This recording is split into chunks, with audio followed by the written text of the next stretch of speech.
दोस्तों, ज़िंदगी में कभी भी यह मत सोचिए कि आपकी छोटी सी मदद बेकार चली जाएगी, क्योंकि परोपकार का फल देर से मिलता है लेकिन मिलता ज़रूर है। एक छोटी सी बच्ची जिसका इस दुनिया में कोई नहीं था, न माँ, न बाप, न सहारा, लेकिन एक इंसान ने उसे ठकराया नहीं, अपनाया। कभी कभी हम सोचते हैं मेरे पास खुद कुछ नहीं है, मैं किसी की क्या मदद करूं। लेकिन याद रखिए, मदद पैसों से नहीं, दिल से होती है। जिस दिन आप किसी का हाथ थाम लेते हैं, उसी दिन किस्मत आपका हाथ थाम लेती है। वो बच्ची जो कभी सड़क पर रो रही थी, आज वहीं डॉक्टर बनकर लोगों की आंखों में रोशनी लौटा रही थी। और जिस इंसान ने उसे सहारा दिया था, किस्मत ने उसी को उसके दरवाजे पर वापस ला खड़ा किया। यही है जीवन का सत्य, नेकी कभी व्यर्थ नहीं जाती। आज आप जो बोलते हैं, कल वहीं बनकर आपके सामने खड़ा होता है। इसलिए अगर मौका मिले तो किसी की मदद जरूर कीजिए, किसी को गिरते हुए संभाल लीजिए, किसी के सपनों को टूटने से बचा लीजिए। क्योंकि क्या पता, आज आप किसी का भविष्य बना रहे हो और कल वहीं भविष्य आपका सहारा बन जाए। परोपकार कमजोरी नहीं, सबसे बड़ी ताकत है। और जो दूसरों के लिए जीता है, वही सच में अमर हो जाता है। और ये कहानी है परोपकार का फल। तो चलिए शुरू करते हैं आज की कहानी। एक दिन सुबह सुबह राधे श्याम दूध बेचकर घर वापस अपने जा रहा था। बीच रास्ते में उसे एक बच्ची मिली जो कि बहुत रो रही थी। बच्ची की उम्र लगभग 10 साल थी।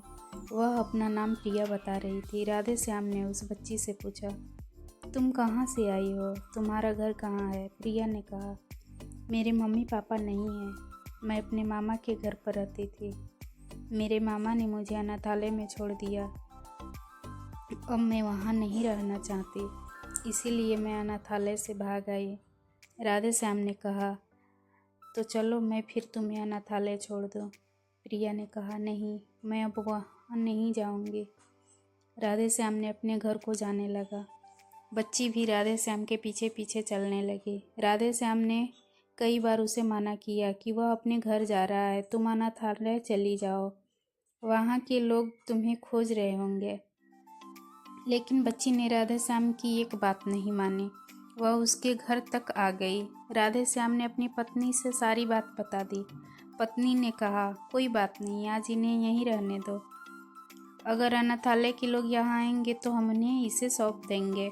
अगली सुबह राधे श्याम और उसकी पत्नी घूमने के बहाने प्रिया को अनाथालय लेकर जाने लगे। बीच रास्ते में तेज बारिश होने लगी।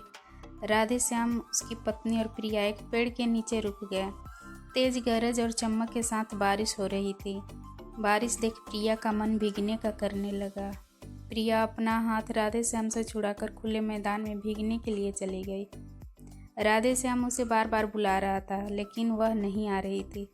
तभी उसकी पत्नी ने कहा, तुम जाओ, उसे पकड़ लाओ, नहीं तो बारिश में भीगने से उसकी तबीयत खराब हो जाएगी। राधे श्याम प्रिया को पकड़ने खुले मैदान की तरफ चला गया। अचानक तेज गरज के साथ पेड़ पर बिजली गिर गई, जिससे राधे श्याम की पत्नी की मृत्यु हो गई। राधे श्याम बहुत उदास हुआ और चिल्ला चिल्ला कर खूब रोया। अब इस दुनिया में राधे श्याम का कोई नहीं था। उसने सोचा, चलो इस बच्ची को अपने घर पर रख लेते हैं। वह उस बच्ची को अपनी पोती की तरह मानने लगा। एक दिन प्रिया ने कुछ बच्चों को स्कूल जाते देखा और बहुत खुश हुई। राधे श्याम ने उसका दाखिला स्कूल में करवा दिया।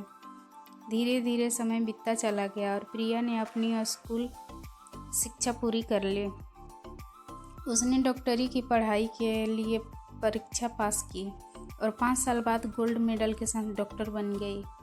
उसे एक अस्पताल में आँख के डॉक्टर के रूप में नियुक्त किया गया।